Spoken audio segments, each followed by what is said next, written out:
Yo, it's D.Arthur in the building. I'm talking to you guys today about semen retention, attraction, and confidence.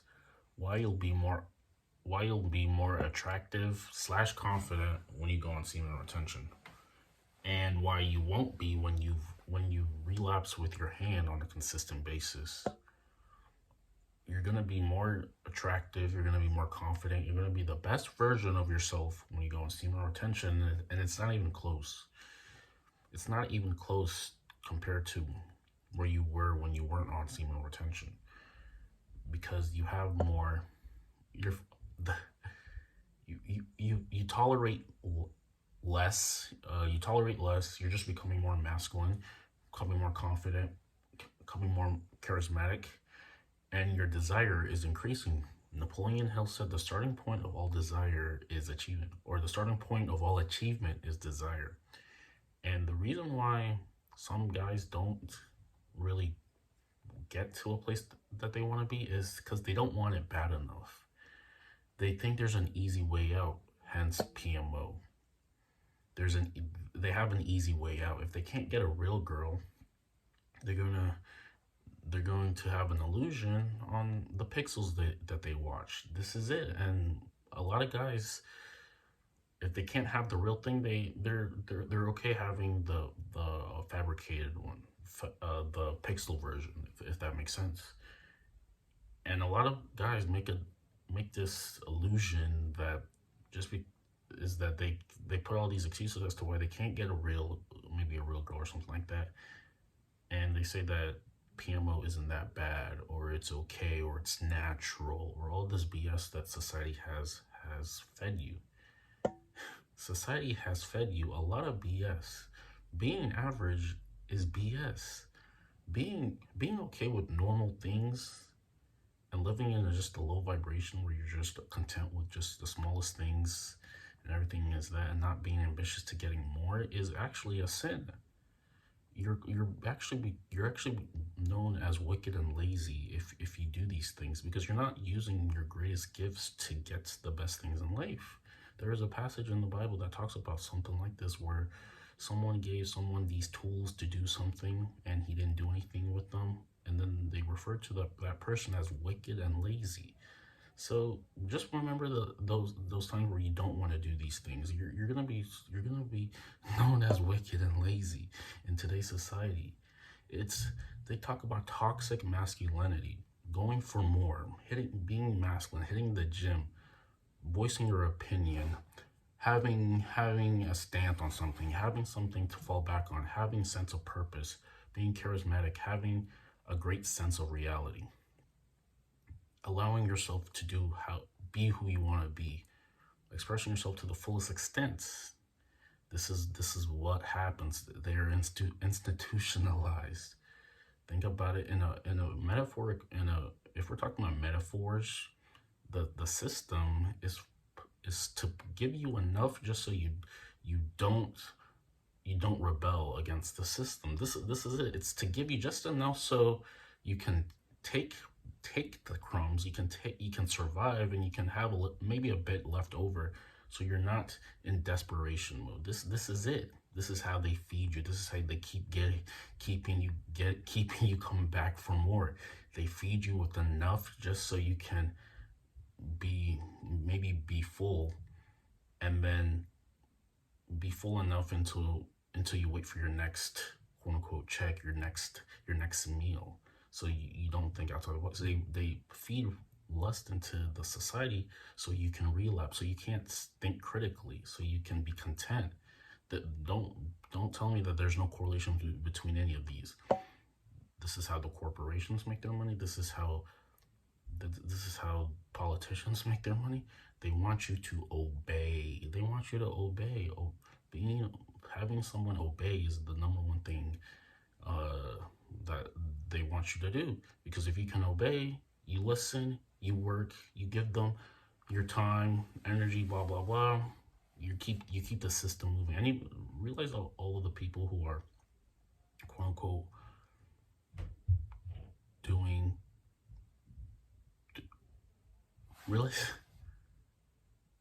realize the people who are quote unquote going out of their way.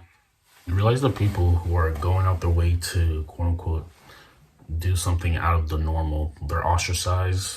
They let fear in the conversation. They let people talk themselves out of it. They're probably like I said, ostracized, or saying people are saying that's not the correct way to do things. Well, they're just basically shunned maybe in society. But all the people who quote unquote follow the rules take no have no hint about maybe doing something outside of the box. They're, like I said, shunned, ostracized, and but like I said, the people who are quote unquote not giving any reference to anything else, just kind of just doing what is expected of them. They're patted on the back, and no one gives us a second thought about it or something like that. So the bottom line is, when you go on semen retention, you're gonna have the confidence that you have. You're gonna have the confidence to be able to go after what you want. Like I said, when you go on semen retention, you're gonna have the confidence to go after what you want. And finally, like I said, get what you want. Because there's a difference between wanting something and actually getting it. It's action. You're gonna have confidence. You're gonna have attraction. You're gonna be attractive, more attractive. You're gonna have the glow. You're gonna be charismatic. And see, the number one thing that people use in order for people to stay in the same place is fear. Fear is the number one thing. If you can create fear into the masses, inject the masses with fear, they will listen and obey, and they will conform, because if someone is fearful of something, they're not going to want to do anything about it, or they're not going to want to take any action to maybe defeat it, because they're just too afraid. They're too concerned about what could go wrong instead of what could go right, and having faith that things actually may go right.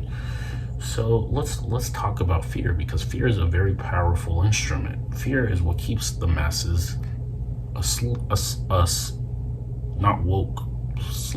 Fear is how people, like I said, control the masses. So if you can look at fear from an objective point of view,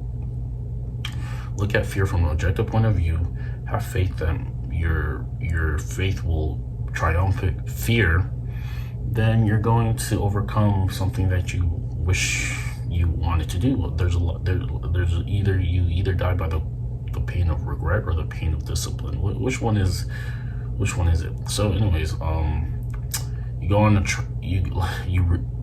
semen retention is an accelerator for you to have a better mindset, so you're not controlled by fear. Because for some odd reason, if you go on a month of retention, you're fearless, and this is a very good thing. For some odd reason, you're more fearless when you go on retention as opposed to not going on retention.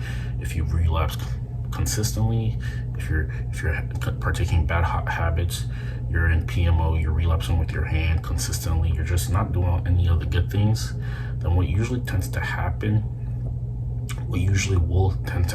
to you is just that you're not gonna have the courage to want to do anything greater in your life, because you're too scared. You're stuck in quicksand. You're stuck in quicksand, and this is definitely not what you want to do. You want to be better than fear. You want to have action. You want to be someone who takes action, who has the courage to do the things that they want to do, who's inspired enough to take action and commit to the work to see their dreams realized. This is only a 1% type of person. The 1% is willing to do everything it takes, not have any excuses, to get to the things that they really want to get to. And this is the bottom line. A lot of people make excuses.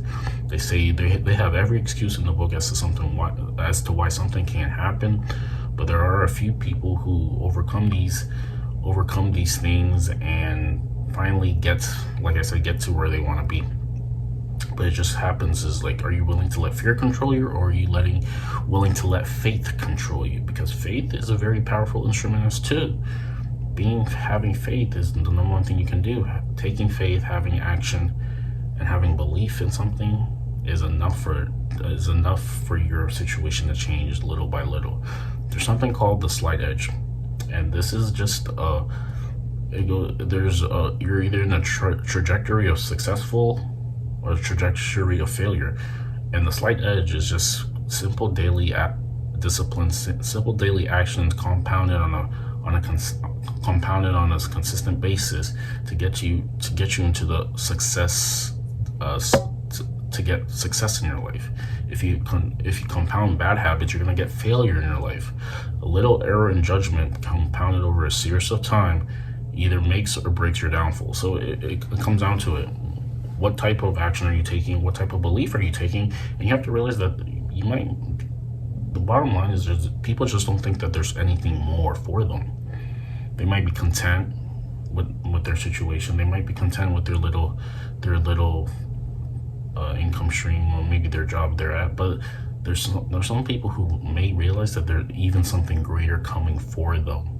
Something greater coming for them. They have this conviction that maybe something even bigger than what is happening now is still around, is for them. So they seek things. They seek things to the last way, way in order to find these things out. There's some people who are just, like I said, content with the mundane, content with the comfortable, so they're not willing to go for more. There's only a small percentage of the population who is convinced that there's even something even greater for them, something even bigger than what they've already what they've already experienced. That there's something even greater than something greater that for them that they can't see physically right now, but they don't care. They're willing to go all in and go the distance to finally realize these greater things. And only 1% of the population is willing to go the distance to see these things out. The rest isn't. The rest is content. And I would continue more, but I need to delete some photos and videos because there's barely any battery. I mean, not barely any battery, barely any storage on my phone. So we'll end it here. Make sure you like, comment, subscribe, and we'll see you in the next video. Bye.